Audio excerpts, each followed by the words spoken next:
Dobrý večer, přátelé Modré rodiny, přátelé Chelsea FC, naši posluchači.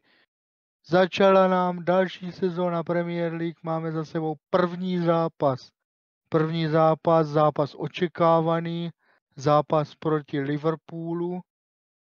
A pokud můžu za sebe říct na začátek, tak já po hodně dlouhé době můžu říct, že jsem spokojený s tím, co jsem viděl a jsem i hrdý na to, co se dělo.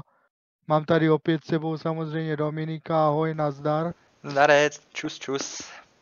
A rovnou se tě zeptám, jaký ty máš názor na dnešní zápas?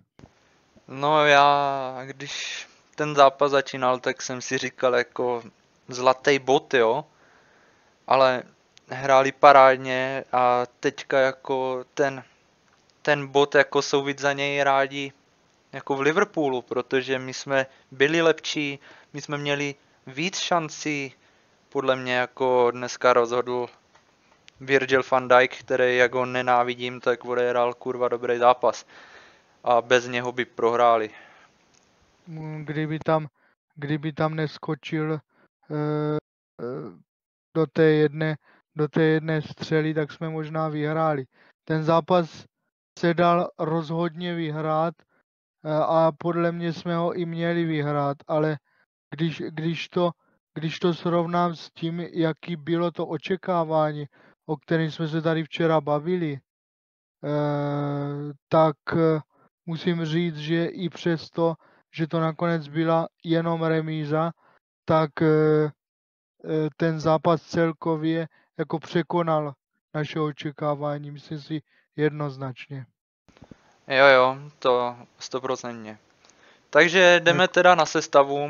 Chelsea začala po tom odchodu Kepi, nebo skoro už vlastně odchodu Kepi, začala s novou golmanskou jedničkou Robem Sanchezem. Byla to formace teda na 3 stopery vzadu, taková 3-5-2, kdy na stoperech byl Disasi, Thiago Silva a Levi Colwill. Zprava pak na wingbacku byl Reece James, zleva Ben Chilwell, ve středu trojce Conor Gallagher, Kearney Chukwuemeka a Enzo Fernandez a vepředu bylo vlastně duo Sterling Nico Jackson. Co ty jsi jako říkal, když jsi viděl tu sestavu? Upřímně jsem čekal, že půjde od začátku Mudryk, ale když jsem se potom jako zamyslel, tak jsem si říkal, že ten kluk neměl v té přípravě zas tak oslnivou formu, aby asi startoval úplně od začátku, takže jsem jako to potom pochopil. Měl jsem trochu strach ze Sterlinga, samozřejmě, to je stará známá věc, že Raheem Sterling nepatří úplně mezi naše oblíbence. Myslím si, že v tomhle máme oba dva stejný názor. Nicméně jeho výkon dneska nebyl zas tak úplnej propadák za mě. Samozřejmě dá se strašně moc věcí zlepšit, ale na to, jak hrál minulou sezonu, tak si myslím, že dneska v pohodě. No a překvapil mě Disasi od začátku. Psali jsme si o tom včera nebo dneska v noci. Čekal jsem, že půjde spíš z lavičky. Nakonec začal a myslím si, že taky podal hodně dobrý výkon. Nakonec dal i ten jediný gól, takže si myslím, že hodně dobrý debut pro něj. Jo, ale zase to posral u toho gólu Liverpoolu, že když si tam toho Diaze nechal utíct, to jako bylo takový... Svým způsobem ve druhém poločase to trošku posral i mnohdy neomylnej Thiago Silva, který tam v určitým momentu vymyslel přihrávku ty vole na úrovni okresního přeboru, ale samozřejmě nechci tady Thiaga nějak hejtovat. jenom prostě samozřejmě každý má právo na to dělat chyby a pokud to právo někdo má, tak je to on, protože vždycky odmakal neskutečný penzum práce, takže když udělá jednu chybu, tak samozřejmě člověk mu ji milé rád odpustí. Jo. Takže zápas teda začal takovým tlakem, řekl bych, Liverpoolu, kdy vlastně byli lepší ze začátku vlastně do toho gólu na 1-0, který byl tuším v 17. nebo v 18. minutě, tak nějak, že? Nějaká 18. minuta, myslím, no. Pak chvála bohu, ten gól na 2-0 neuznali. Já už jsem byl smířený s tím, že prostě je to 2-0. Prostě zaplať pánbu za VAR, jak jsme tady celou minulou sezónu nadávali na VAR, tak teď můžeme být rádi. Ale offsidy to byly milimetrový, ale byly to, takže správně jako neuznaný, ale jako oddechl jsem si, musím říct, že jsem si oddechl, protože kdyby to bylo 2-0, tak se s tím zápasem už asi těžko dalo něco dělat. To Chelsea pak teda srovnala po takovým, řekl bych, rohu, že? Ono už se to tam párkrát odrazilo, kdy Ben Chilwell to vracel vlastně do vápna a tam si k tomu našel cestu, k tomu balonu vlastně Axel Disasi. A nutno říct, že Alisson Becker to málem chytil. Bylo to se štěstím určitě, ale musím říct, jak jsem viděl celou tu akci před tím gólem, tak já jsem to prostě viděl v té bráně. Já když jsem viděl tu akci, jak to jde, já jsem tušil, že to bude gól prostě. A taky byl, já jsem to cítil. Tak to seš dobrý, vole. No vlastně chvilku po tom vyrovnávajícím golu, který byl někdy v 36. 7. minutě, já to teďka nevidím, to se omlouvám, tak jsme vlastně hnedka dali gól na 2-1, že jo? Kdy Ben Chilwell tam hodil takový hokejový blafák Beckerovi. Zase milimetrový offside. Zase offside, jo. Tam to by byla hodně jako ledová sprcha pro Liverpool, takhle během 2-3 minut vlastně ztratit vedení a vlastně už prohrávat, že jo. To tež hrozná škoda, že ten Enzo mu to nedal o tu milisekundu dřív, ty vole. To Jo. To by byla jako hodně velká paráda, no. To by byla velká paráda. Ve druhém poločase musím říct, že jsme byli jasně lepší. To 100% jsme byli jasně lepší. Tam už jsme to měli vyloženě pod kontrolou a jenom jsem čekal, kdy ten gól dáme. Bohužel jsme ho nedali. Naopak jsme zaplať pánbu, že je Darwin Núñez kopito a nedal ten gól, protože kdyby to byl gól, tak si myslím, že by to bylo hodně krutý pro nás za to, co jsme dneska odvedli. Takže celkově za mě spravedlivá remíza, ale Liverpool byl dneska porazitelný, jednoznačně. No já si nemyslím, že to byla zasloužená remíza, my jsme měli prostě ty 3 body vzít, ať už jsme prostě měli dát ten gól, Nico Jackson to tam překopl, že jo, z malého vápna, nebo někde z penalty. To byla tutovka velká. Chilwell tam chytil Becker, že jo. Chilwell, mimochodem Ben Chilwell za mě man of the match. Jako ten no, asi ne, ale jako neberu ti ten názor, no, ale... Nebo kdo za tebe? Reece James, 100%.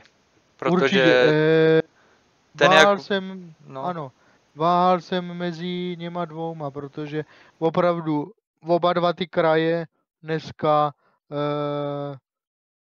fantastický a mimochodem, jak jsme se včera bavili, že Reece James je nejlepší pravá obrana na světě, tak to dneska dokázal. A to, jakým způsobem dneska hořel Trent Alexander-Arnold přes Bena Chilwella, to je naprosto jako, já jsem cítil takový zadostiučinění a takovou radost, když pořád posloucháš, že Trent Alexander-Arnold je lepší jak Reece James a pak ho vidíš takhle hořet. To je tak nádherný pocit, že to si neumíte, vážení přátelé, představit. Já jsem měl takovou radost, ten borec hořel jak papír normálně. To To bylo jo, no. neuvěřitelný. To jo, no. A vlastně ta hra Chelsea přestala v momentě, kdy Reece James vlastně byl vystřídaný za Gusta, že jo?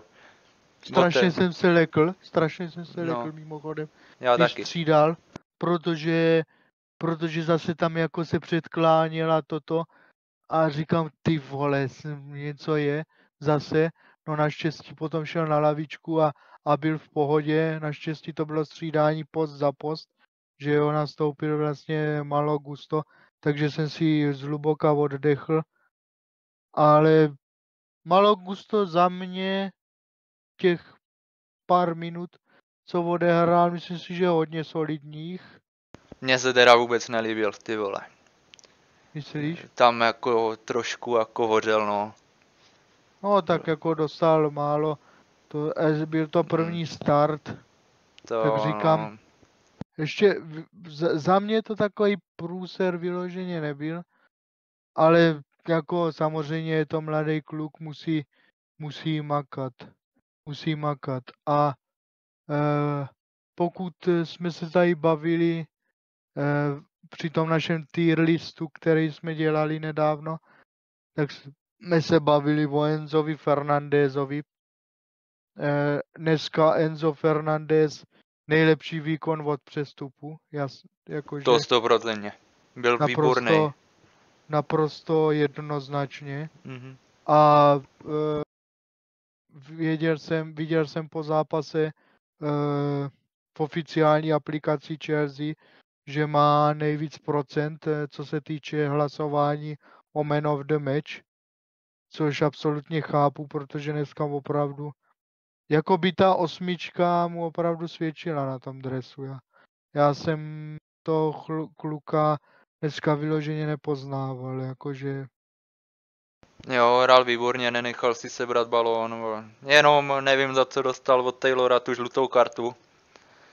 Kde vlastně ten Jota na něho nastoupil a co on má jako dělat, vole. Nevím. Ale mimochodem Anthony Taylor za mě jako jeden z těch lepších zápasů z jeho strany odpískaných. Jak jsme se tady bavili včera, že si přejeme pevný nervy, musím říct, že Anthony Taylor odpískal asi nejlepší zápas Chelsea, co jsem já viděl. Za tu dobu. Asi jo. Já jsem ho neviděl pískat náš zápas, ty vole.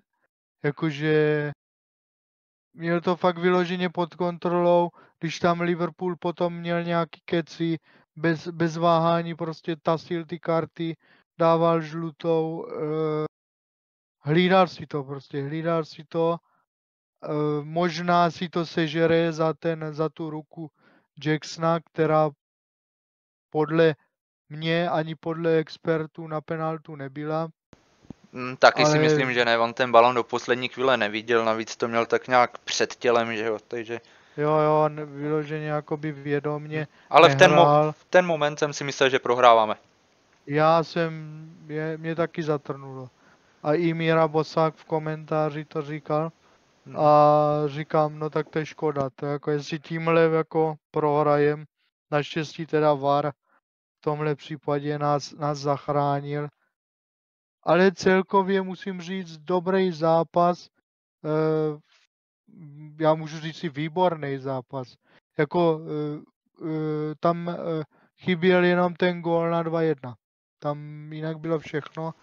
To jo, no.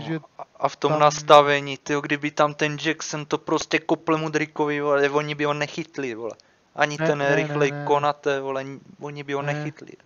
Sice mu to dal a ten pak šel do kličky na Beckera, že jo, ale tam se pak někdo výborně vrátil a když Madsen vlastně byl před tou, no, skoro prázdnou bránou, že oni tam stáli 2 obránci v té bráně, tak jako, nevím kdo to byl, ale zachránil jako Liverpool, no. Fakt nevím kdo to byl, jestli Jo, určitě Soboslaj, jednoznačně. vole, nebo fakt nevím.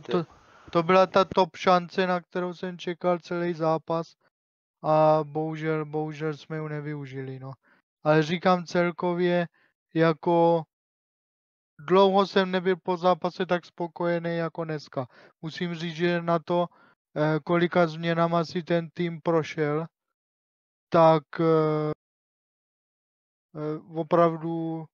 opravdu jsem hrdý a těším se, doufám, že se nic neposere a těším se na Caicedo, protože Caicedo v kombinaci s Enzem může být fantastický kombo.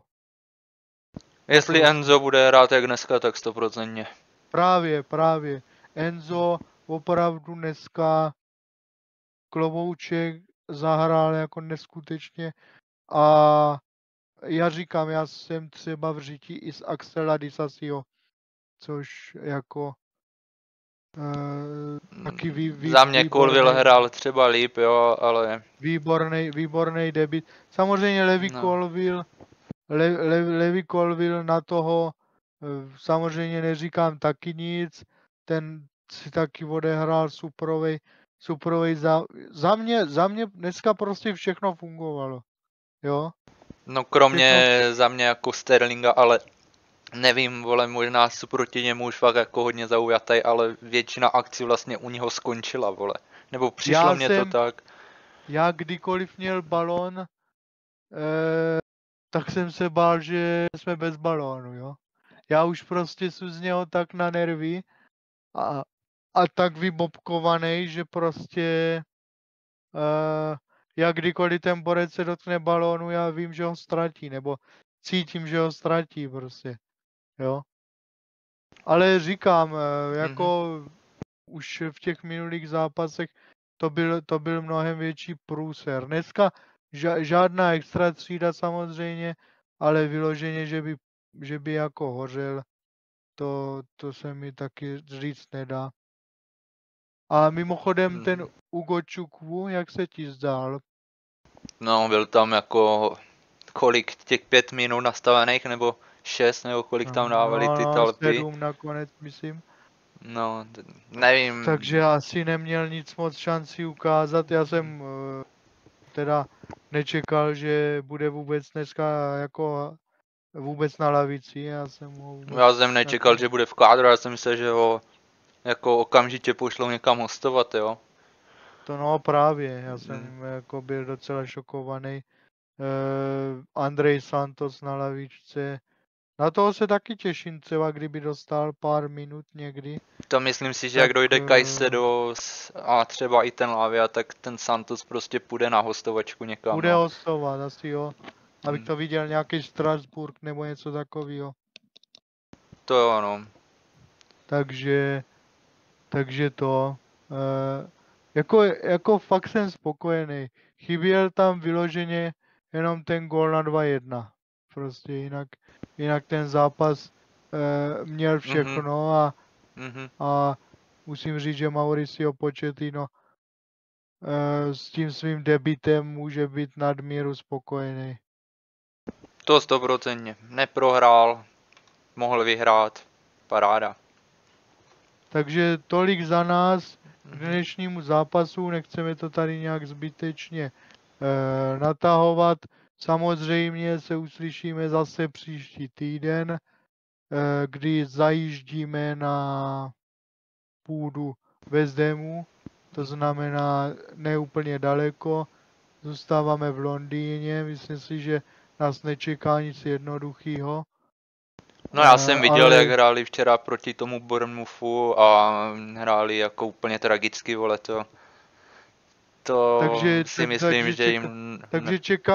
Takže čekáš, že pokud zopakujeme vývoj, jako výkon z dnešního zápasu, tak bychom měli jasně vyhrát, jo? No třeba o 3, o 4 góly klidně. Pokud to teda nebudou spalovat, no. Nebo trefovat golmana.